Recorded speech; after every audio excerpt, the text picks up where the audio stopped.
Hi, everyone. Happy Thursday.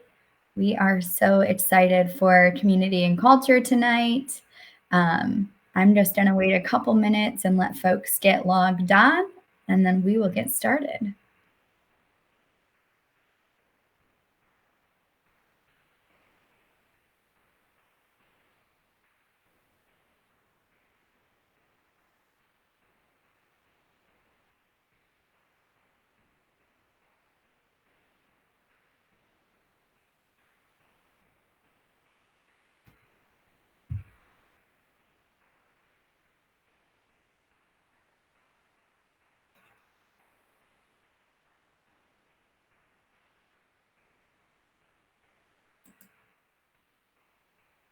I see some hellos coming in the chat, so make sure to say hello if you're joining us.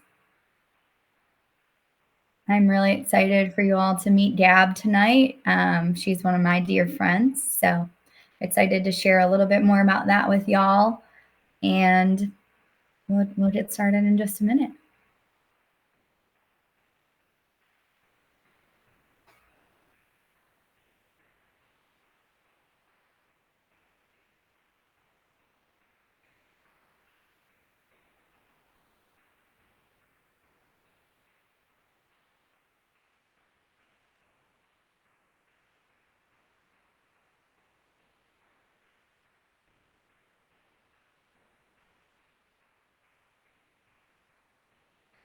All right. Well, I'm sure that some folks will be joining us. I know, the 7 o'clock start time, and then you kind of see the chat pop up that a meeting has started or a video has started in community and culture night. So as you join us, make sure to say hello in the chat.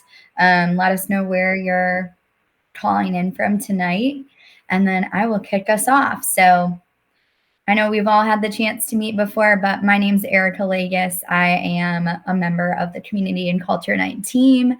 I'm standing in for Nee, our usual host tonight, but I'm very excited to do so as we have my friend Gabriela Rodiles coming on with us this evening. So Gab and I have gone way back, kind of, now that I think about it. We used to work together at our previous employers, and we even lived together for one summer. So I'm sure that we will kind of hit on that, but I'm going to bring her on, and then we will just kind of jump in and let her introduce herself.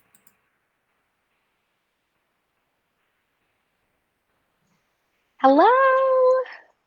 All right. Awesome. Hi, Gab. Hi, Erica. So I told everyone that we go way back from work, from Sigma Kappa, in fact. So Gab is a Sigma Kappa from Arizona State University, and that's kind of how our paths started to cross.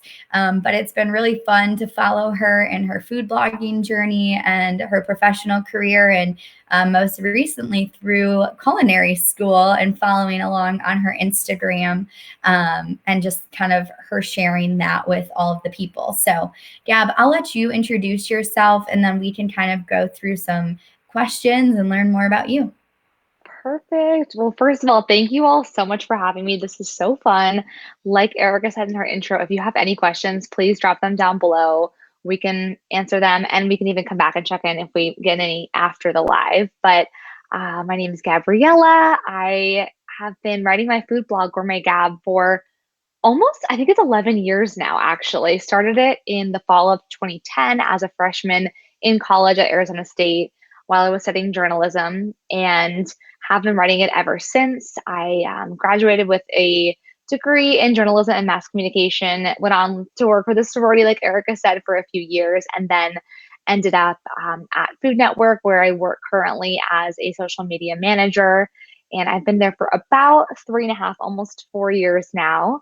Usually I live in New York City, but this last year has presented a little bit of unknown, as we all have experienced. So I'm with my family right now in Phoenix, Arizona, where I'm from, which is so wonderful to be in the sunshine.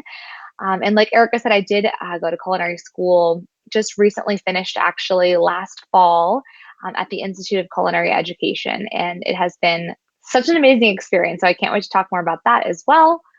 But thank you all for having me. Awesome. Thanks, Gab.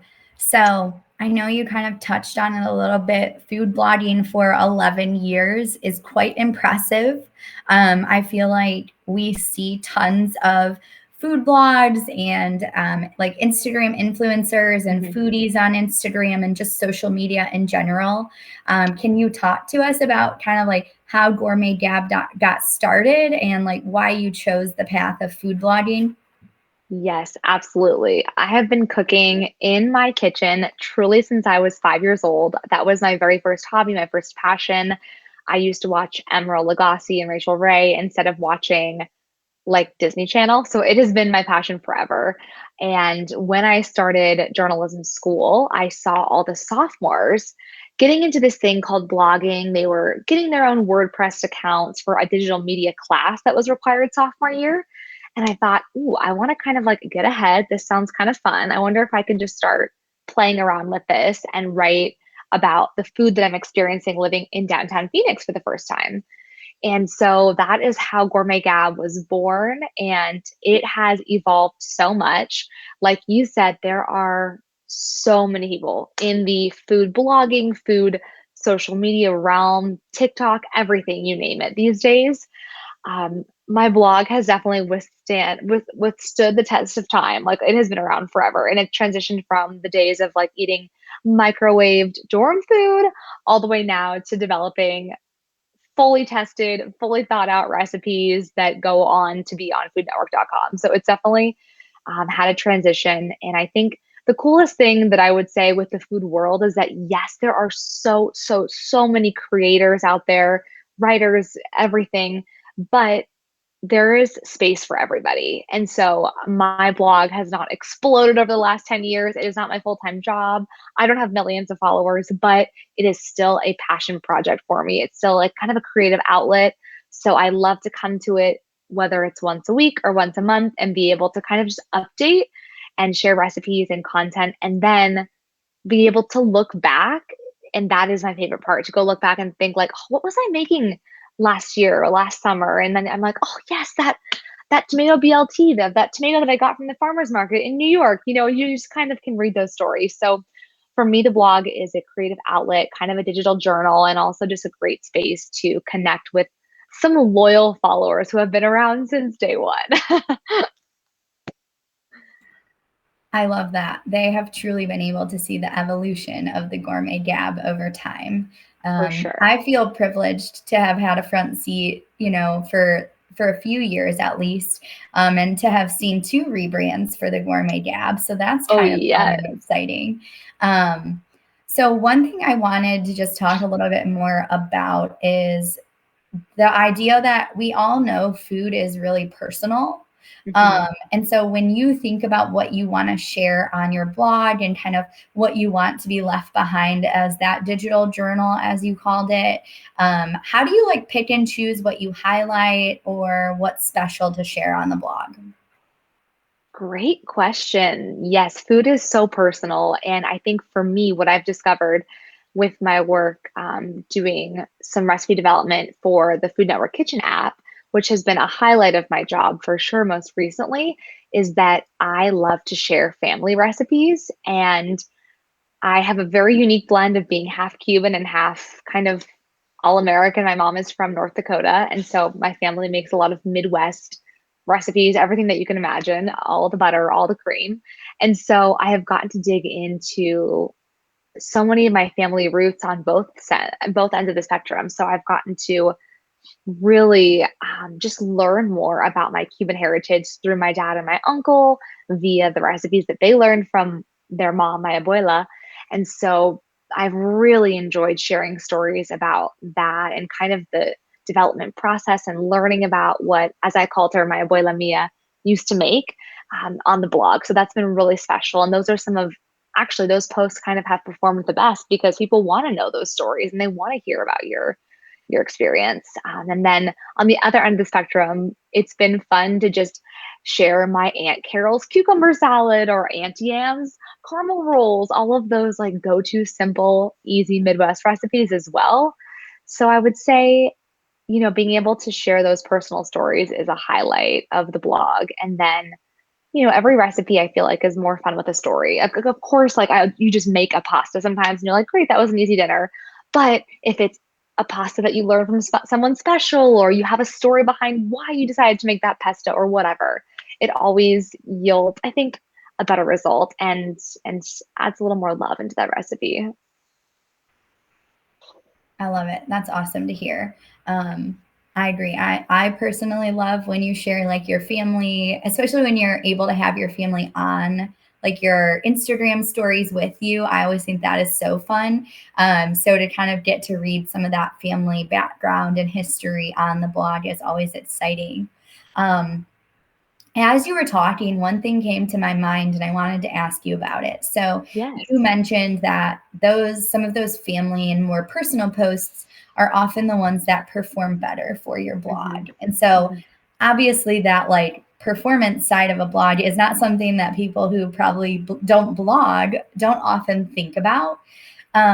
So knowing that you've had your blog for so long, how do you kind of set aside maybe any of the like doubts or disappointment of feeling like, oh my gosh, this post is going to really take off if it Hmm. doesn't take off, or the ones that you feel like, oh, I just like whipped that together. And then those Hmm. are the ones that really people latch on to. How do you navigate those feelings and kind of just stay strong to move forward with the blog? That's a great question. I think because right now we are all in this digital world where we're all measuring our own performance on social media. Honestly, like everybody can look at the likes, the comments, the views, the shares, everything, even our own personal for fun posts. So I have been living in that world for so long, not only because of the blog, but also because of professionally working in social media.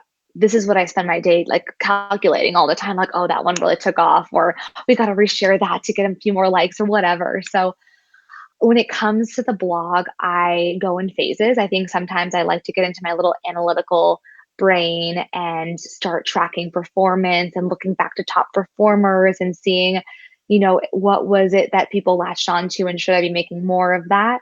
And then other times I get into the phase where I'm like, you know what?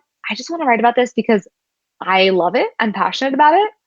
And if nobody reads it, that's fine because at least I wrote it down and it's on the internet. And maybe somebody might read it and it might change their life. And otherwise, it will just live there. So I think it's important to balance the fact that if you want to just be creative and to just put it out there, and if it is helpful to somebody, incredible. For me, if it helps one person, that's the goal. That's incredible. That's all I need. And then other times, it's like maybe you really are trying to work on that SEO, that search engine optimization, or maybe you're really trying to, optimize a pin on Pinterest because you can see that people are craving, I don't know, some kind of a unique recipe that doesn't exist yet. So Sure. it's an ebb and flow.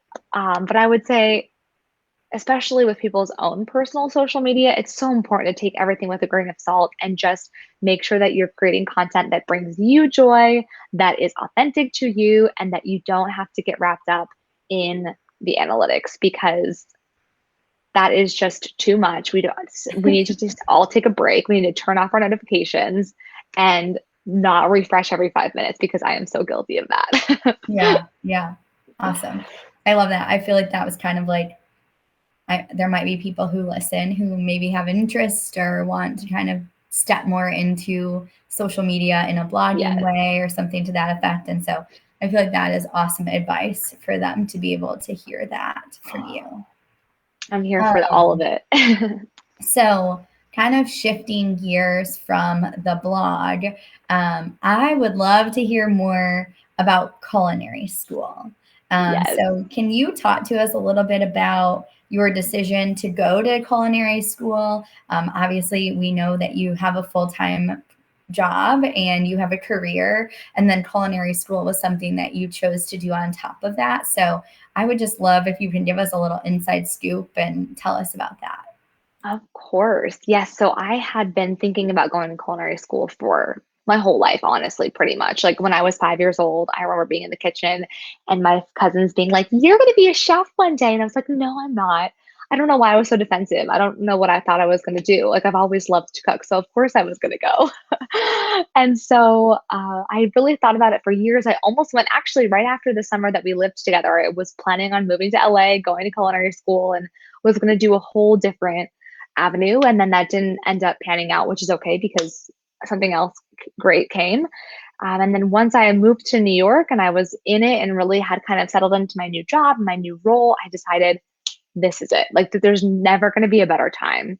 And I think anybody who's considering something similar, maybe whether it's, going into a full schooling or just kind of doing some training on the side out of curiosity or for professional reasons, there is never going to be a perfect time to do it. And you're always going to be so busy. You're always going to have to give up something. But for me, it felt like it was the right time to go. And so I found a program that I could do culinary school in the evenings. I went to school, I think it was 3 nights a week. I honestly have blacked out those details because it was the wildest year of my life. But it was It did incredible. feel like it was like every night. It could have been 5 nights for all I know. I don't even remember. I think it was 3, but we went, I shifted my work hours kind of so that I could do both. So I would go into work at like 8 in the morning. I would leave at 5 on the money, change, run on the subway, go downtown, go to school from 6 to 10, then get home, do homework, catch up, like make my lunch for the next day, wash dishes, whatever, read for school, then go to bed and do it all over again. So it was wild, but it was undoubtedly the best decision I've ever made. I miss it. I miss the chaos now. And I think the coolest thing was that I hadn't gone to school in so many years. It's like once you kind of stop school, you are in charge of your own education. Like, you are in charge of filling yourself with the content that is going to push you further and bring you more knowledge and challenge you and all of that.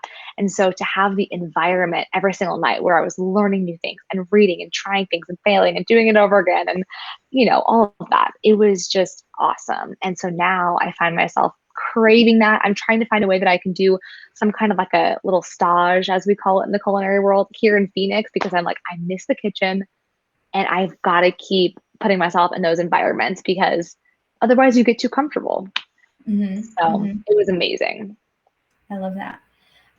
So correct me if I'm wrong. Was the end of your culinary schooling during COVID?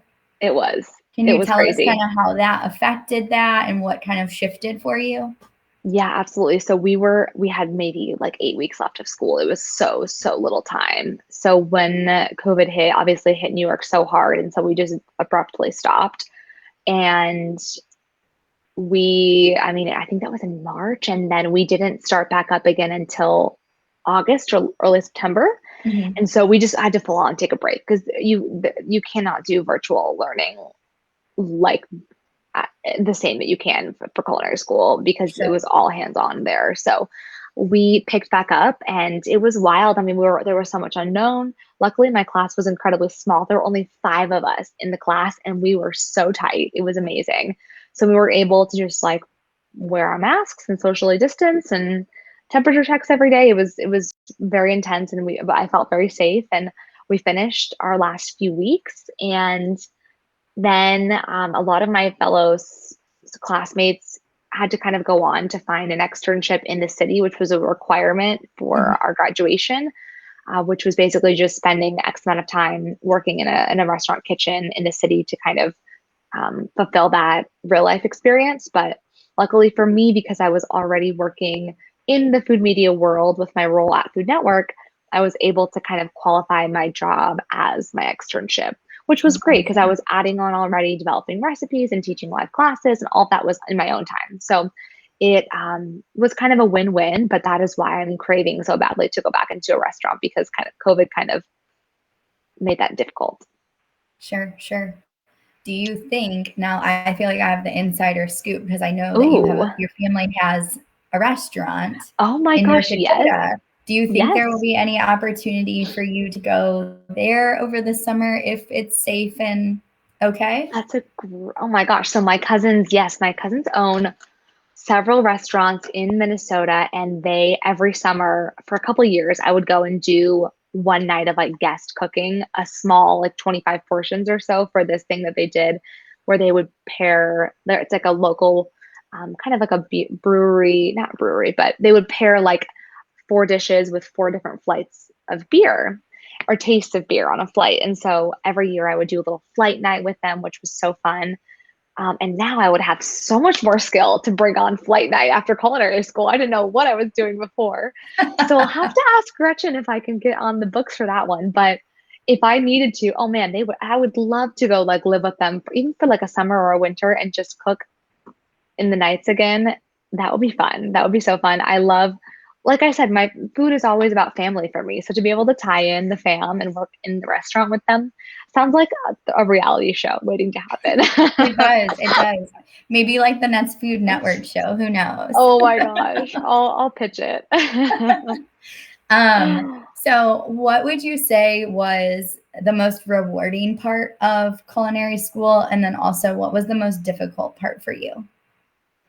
Okay, so I'll start with the most difficult. The most difficult thing for me was probably just always feeling like so I'm a big rule follower. I love like if somebody says like you need to read these 30 pages before you come into class, like I'm gonna do it. I have to. Otherwise I feel guilty.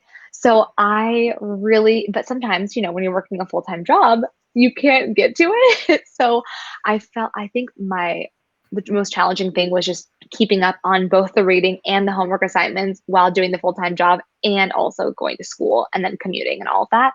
So I think if I were to redo it or if I were to have more time, I would have loved to like actually buy the book, read as we go, really immerse yourself because it's one of those things like they say about everything. The more you put into it, the more you get out of it. So I still have my textbook actually on my iPad, literally right here. Like I think I'm going to pick it back up and just reread the book, our massive, massive training book. Because that's just one way that I could have gotten even more out of it. But I would say the most rewarding part was the actual last night of school. We had our big final, not even exam, but like our practical where we had to make these really challenging 3 dishes with all these different layers, everything homemade from scratch in 2 hours. And I felt like I was on Chopped. I mean, I was pouring the sauce, the final plating as he was counting 3, 2, 1, like it was, and I finished on time, which was the biggest adrenaline rush that I've ever gotten in my life. It was unbelievable. On the other hand, I did walk away with the largest blister I've ever had in my life because I burned myself, but nothing stopped us. So that night was probably the most rewarding because to me, it felt like such a culmination of all of the skills, all of the techniques, everything, the time management that we learned to be able to do and to execute that was so thrilling. And I was just so proud to be able to present that and to say that I did it.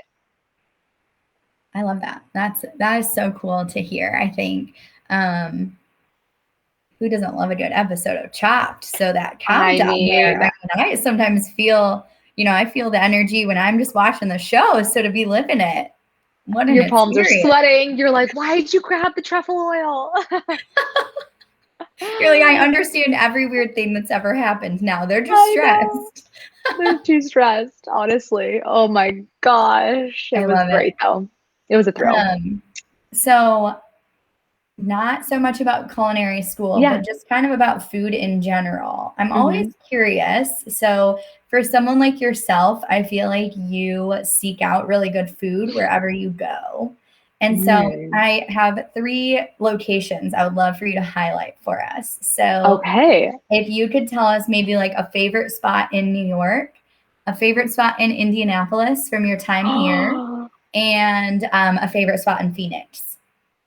Wow. Okay, this is great. So, New York is so hard. Because there's so much good food. There's so much good food. So I'm going to go a different route because the food is really, really, really hard to pick. The route that I would say my favorite spot to take people to in New York is actually this bar, and they serve food too. Their cocktails are unbelievable. The bar is called Dante, and it's in Greenwich Village. It is beautiful. Did I take you? Have you been to New York? Did I take you there? We were in New York. I don't know if we went there. I don't know if you did, but it is my favorite spot because they have unbelievable cocktails. And the vibe when you walk in, I mean, it's tiny, of course, but it just makes you feel like you are a quintessential New Yorker. They do have great food. I've definitely seen it. I just haven't eaten it myself, but it is just so beautiful. There's one also in the West Village if anybody wants to go visit. There's 2 locations. I love Dante. I might even name my firstborn son after it. I just love it so much. Um, on to and my favorite drink there is they have Negronis that they're known for, but they're also known for this drink called the Grimaldi, which is essentially fluffy orange juice. They blend orange juice in this insane high-speed blender so that it has froth on top, and then they Ooh, mix it with Campari, which is kind of like a bitter. It's like a sister to Aperol, so it's kind of like a bitter sweet orange liqueur, and it tastes like a dreamsicle, like an orange creamsicle. It's so good. So okay. get All that, right. and then let me know how it goes after. So let me know how you like it. And Perfect. then in Indy, oh my gosh, I mean, I loved to explore food while I was there. I feel like there are probably so many new spots that I haven't even touched on. I really, I mean, I'm really a sucker for the queso with chorizo I'm blanking. Tell me, what's the name? What Bakersfield? Bakersfield. Yes, yes, Yeah. yes. I love Bakersfield. They have great margaritas. Love their queso so much. I love chorizo with all of my heart. So that would be a great spot. I know that Milktooth was really popular too, and I haven't been there in years. I can't even tell you if it's still open.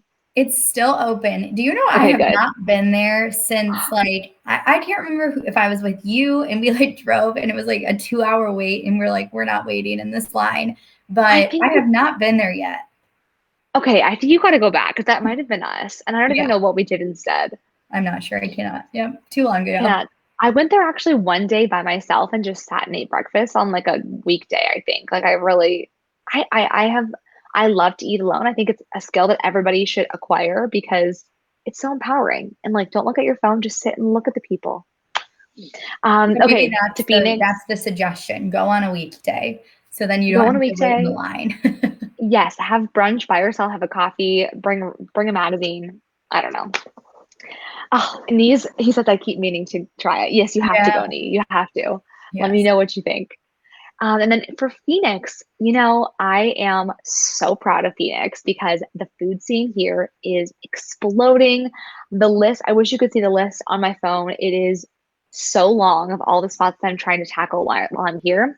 Tonight, I'm actually for dinner going to this new restaurant called Vecina, which Mm. my dad told me means neighbor in Spanish, which is so cool. Like it's kind of supposed to be like a little neighborhood spot that is Latin infused Latin style. So I'm very excited about that. And I would say one spot though that I always tell people to go to when they come to Phoenix is Matt's Big Breakfast, which is a breakfast spot. And I just feel like you can't go wrong with a good breakfast, especially if you're going to go for like a nice hike while you're here or like a beautiful walk or whatever. Their menu is very simple and it's just classic breakfast food, so fresh, so incredible. Their breakfast sandwich is it cannot be beat.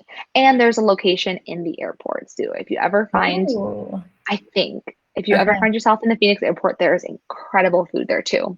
Always, you guys can find me on Instagram, gourmet_gab. And if you're ever in Phoenix or any of those cities, I got you.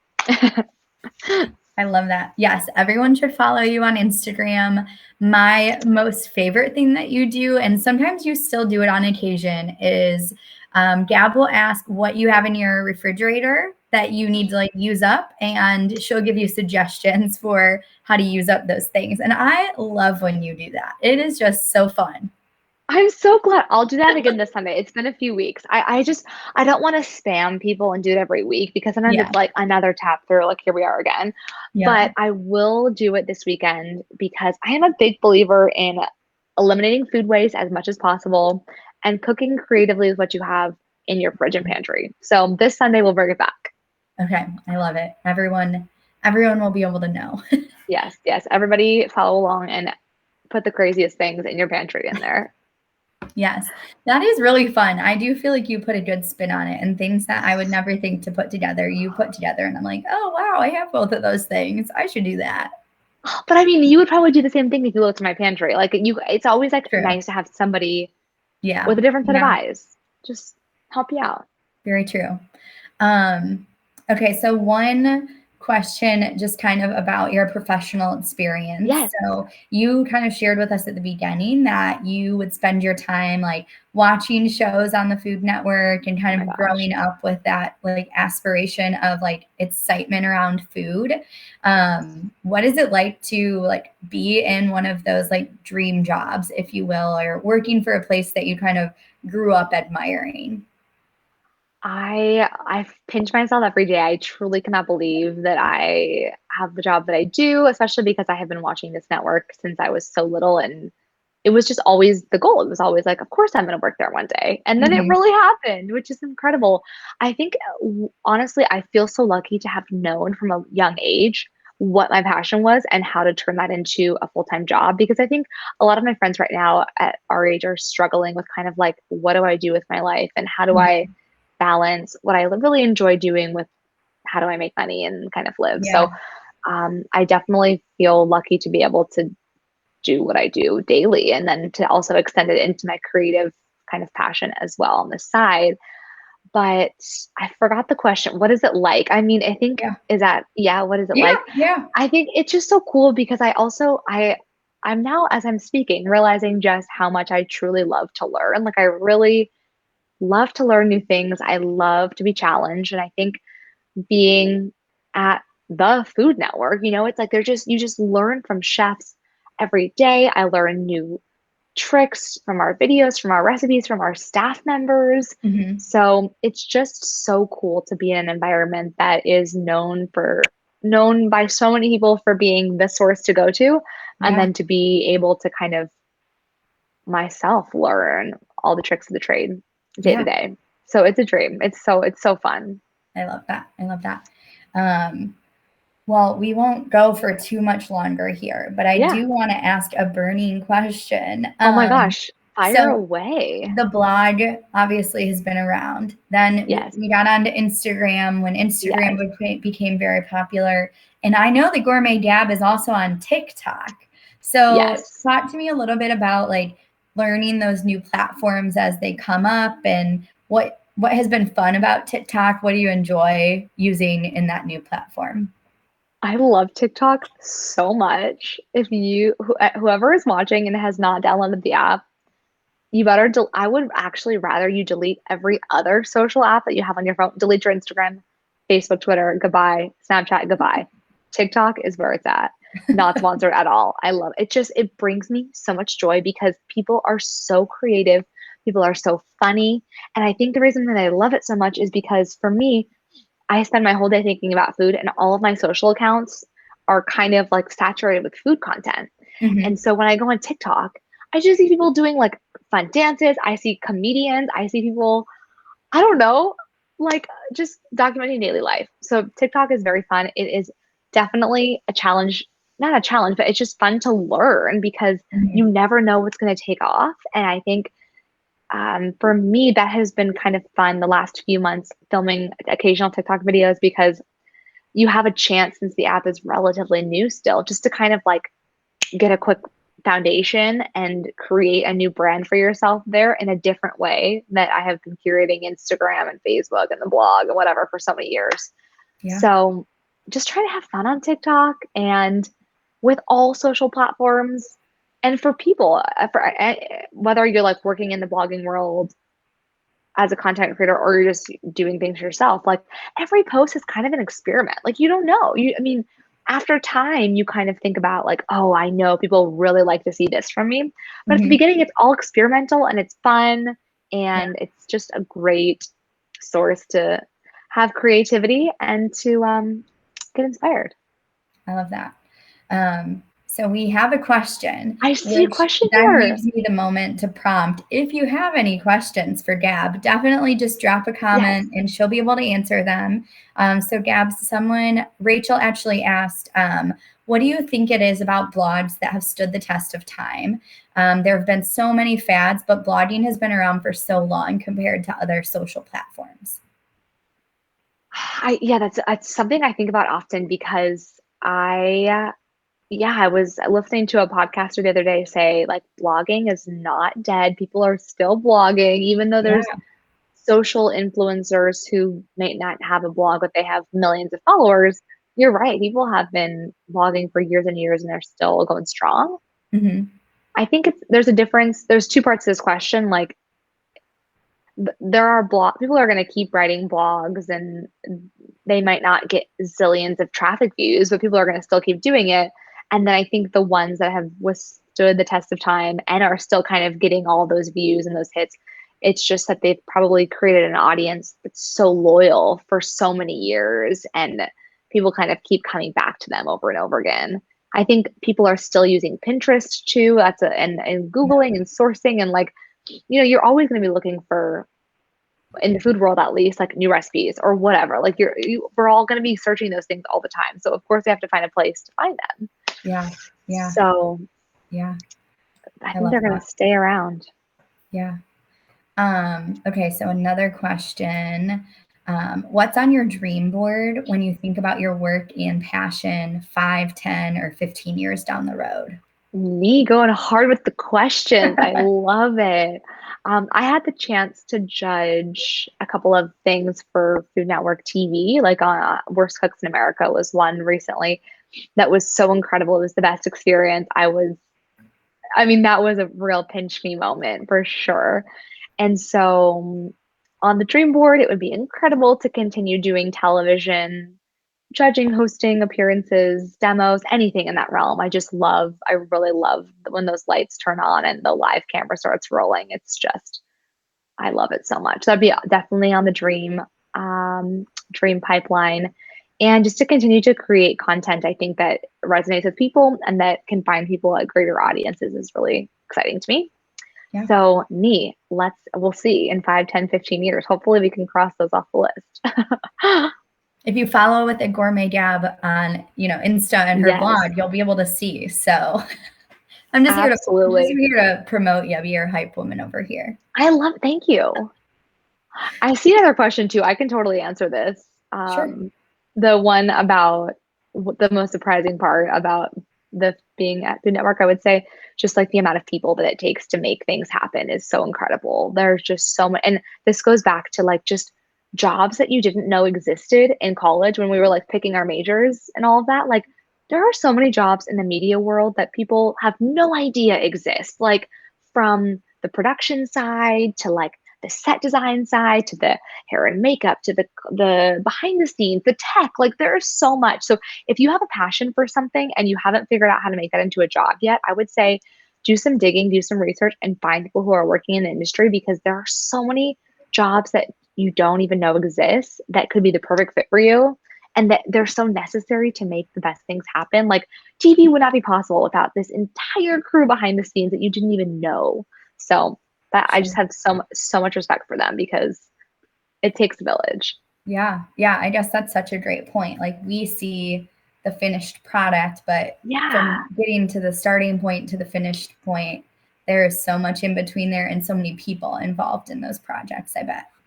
Absolutely. I love it. All right, Gab. Well, we will make sure that you can still get to your dinner reservation tonight. Oh my gosh. Yes. But one question that we love to ask everyone who joins us before they kind of wrap up is, what does community mean to you? Oh, community means to me definitely a group of people who bring you joy, who can challenge you and be your cheerleaders. And it really, at the end of the day, is kind of the meaning of life. I think that we can't do things alone, and we have to be surrounding ourselves with people who are going to make us better and to share in the best experiences. And I think when I think of my favorite memories in life, it's of course very often the thing that I was eating, but even more so than that, the people that I was with. And I think that all boils down to community. I love it. It is always fun for us to kind of hear the responses and how community, shows up in your life. So yes. Wait, what's your answer? Can you give me your answer? Oh gosh, I don't even know now. I think I answered it last month and now I can't remember what I said, but I think I said something along the lines of like, it's the people that show up and challenge you and kind of push you to grow outside of that comfort zone that we get into. Yes. So yeah, definitely. I feel you on the people part, and kind of, I resonate when you say, I think about the food that I eat, but I also think about the people that I'm with. And that is so true for so many aspects of our lives. So, Yeah. yeah. Well, thank you so much for joining us. We know that many of us are, sitting at home after work in our evening, and you are wrapping up your day. So we appreciate you taking some time out to come on and just kind of talk a little bit about the Gourmet Gab blog and your experience in culinary school. Like I said from the start, it is always special for me to have friends on. And so I appreciate you, Gab, and I love when our paths continue to cross. Me too. Thank you so much for having me. What a joy to be able to just kind of talk through all of this. It's so fun to debrief and to recap. And thank you for just having me here. It's been so fun. Awesome. All right. Well, I'm going to send Gab away, and then I'll wrap us up for the evening. So thanks, Okay. Gab. Bye, guys. All right, everyone. Well, that is a wrap for this month. Thank you again for joining us. Or if you're watching the recording after, thanks so much for spending some time with us. We will see you all next month. And we'll have some announcements coming out about our time together in June. But make sure that you check out Gab on her blog or on Instagram. We'll make sure that we share her handles and website so that you can follow it, and we'll share it in the comments for you. But thank you all, and I hope you all have a great week. And we'll see you next month. Have a good night.